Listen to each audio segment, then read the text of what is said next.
জগন্নাথ দেবের রথযাত্রা একটি অত্যন্ত প্রাচীন ও ঐতিহ্যবাহী উৎসব, যার ঐতিহাসিক ভিত্তি নিয়ে বিভিন্ন মত প্রচলিত আছে। এর সঠিক সূচনাকাল নির্ণয় করা কঠিন, তবে বিভিন্ন পুরাণ, কিংবদন্তি এবং ঐতিহাসিক নথিপত্র থেকে এর প্রাচীনত্বের প্রমাণ পাওয়া যায়। পৌরাণিক ও কিংবদন্তিমূলক উৎস হচ্ছে উড়িষ্যার প্রাচীন পুঁথি ব্রহ্মাণ্ড পুরাণ অনুসারে মহারাজ ইন্দ্রদ্যুম্নের আমলে জগন্নাথ দেব, বলরাম এবং সুভদ্রার মূর্তি তৈরি হয় এবং সেই সময়ে রথযাত্রা চালু হয়।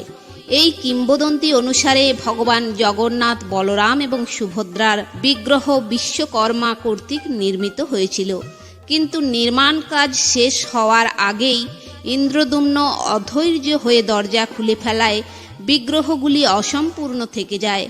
তবুও রাজা সেগুলিকে মন্দিরে প্রতিষ্ঠা করেন এবং রথযাত্রার মাধ্যমে গুন্ডিচা মন্দিরে অর্থাৎ মাসির বাড়ি যাত্রার প্রবর্তন করেন। মাসির বাড়ি যাত্রাটি হল একটি প্রচলিত পৌরাণিক কাহিনী। একবার সুভদ্রা দেবীর নগর পরিদর্শনের ইচ্ছা প্রকাশ করলে ভগবান জগন্নাথ ও বলরাম তাকে নিয়ে রথে করে ঘুরে বেড়ান। সেই স্মৃতিকে ধরে রেখেই রথযাত্রা প্রথা শুরু হয়। গুন্ডিচা মন্দিরকে জগন্নাথ দেবের মাসি বাড়ি হিসাবে গণ্য করা হয় এবং রথযাত্রা এই বার্ষিক ভ্রমণের প্রতীক।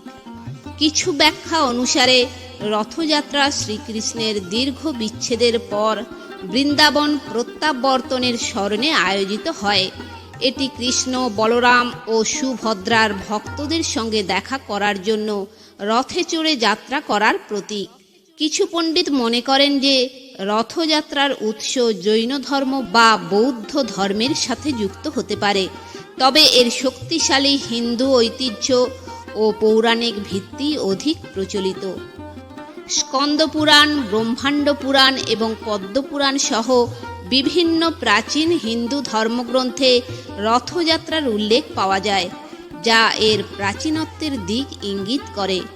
এই পুরাণগুলিতে উৎসবের তাৎপর্য এবং জগন্নাথ দেবের গুন্ডিচা মন্দিরে যাত্রার বিশদ বর্ণনা আছে। পুরীর বর্তমান জগন্নাথ মন্দির প্রায় 1161 খ্রিস্টাব্দে প্রতিষ্ঠিত হয়েছিল বলে ঐতিহাসিকদের মধ্যে বিতর্ক রয়েছে। তবে মতান্তরে 1078 সালে নির্মিত এবং 1174 সালে মেরামতির পর বর্তমান রূপ পায়। গঙ্গ রাজবংশের রাজা অনন্ত বর্মন চোড়গঙ্গ দেব এই মন্দির নির্মাণ করেন।